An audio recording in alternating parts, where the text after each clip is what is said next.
praised and condemned in equal measure for years, blockchain technology adoption continues to grow exponentially. The same can be said for much of the misleading information surrounding this tech. Here are 5 blockchain myths that I can confidently bust, even if I am still a newbie on the blockchain.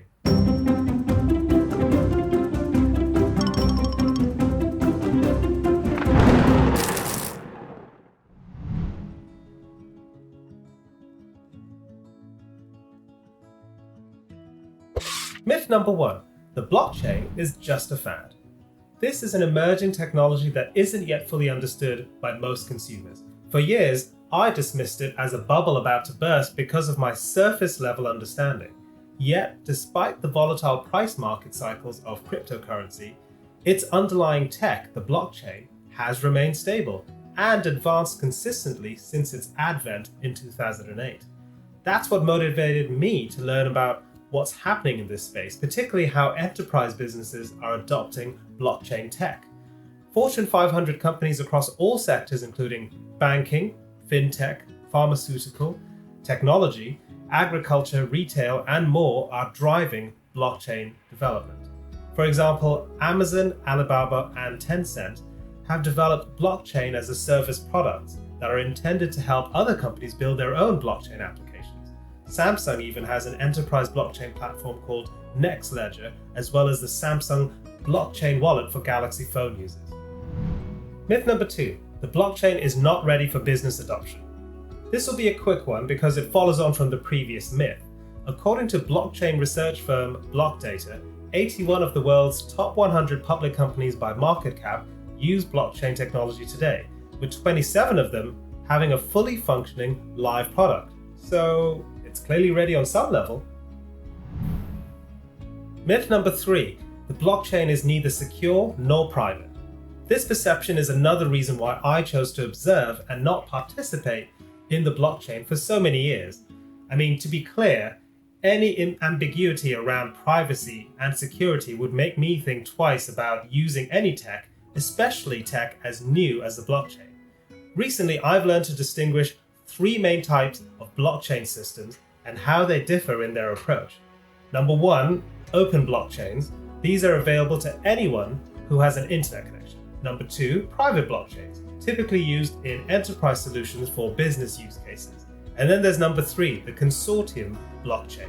This is a hybrid system that works across different organizations. Consortium blockchain-based platforms are often the backbone for cross-company and cross-discipline solutions, with a view to improve workflows, accountability, tracking, and transparency. This is playing a key role in educating businesses and establishing standards for privacy and security. So if you're still on the fence, check out the consortium blockchain because it's moving in the right direction. Myth number 4, the blockchain is a facade propped up by a small circle of crypto bros. Now this may well have been the case at the start, who knows? What is plain to see now is that highly visible tech and financial companies are leading investment in the blockchain today. The most active investors, based on the numbers of blockchain companies they invested in, are Alphabet or Google with 23 investments, Citigroup with 15, MasterCard and Goldman Sachs with 13 each, Samsung with 11, and Visa with 9. Okay, fair enough. It is attracting more and more bros, but these ones hail from more visible and long-standing industries than the perceived bros of the crypto commune. Besides, I've met so many entrepreneurial women innovating in this space, as well as transgender and non-binary people leveraging the blockchain in groundbreaking ways. What was once a tiny circle is changing quickly into a diverse global community. And I'm excited about sharing conversations with a lot of those people in future videos, so look out for those soon. Myth number 5. Every transaction on the blockchain is anonymous. The shady pump and dump practices of anonymous NFT creators is some scary shit. I must admit, this is still a bit of a gray area for me. You see, let me get this right. The blockchain only records a user's wallet's public address while abstaining from disclosing the wallet owner's name.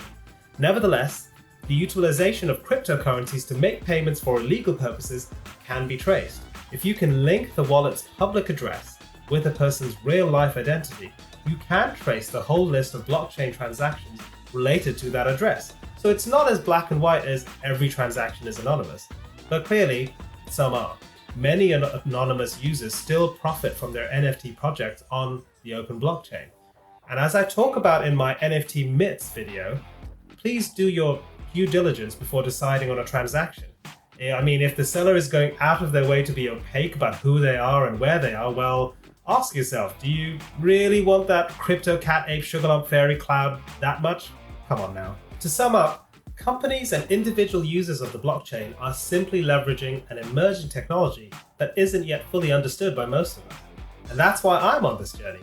As a story artist, director, and entertainment executive who originates IP and global franchises for a living, I need to pay attention to NFTs and better understand what the blockchain has to offer.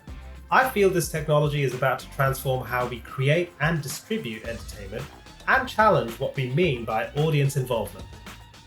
See the video description for sources and links to further reading. Please don't go by my word alone, always do your own research. In sharing this journey of discovery, I'm trying to demystify the blockchain for myself and perhaps you too.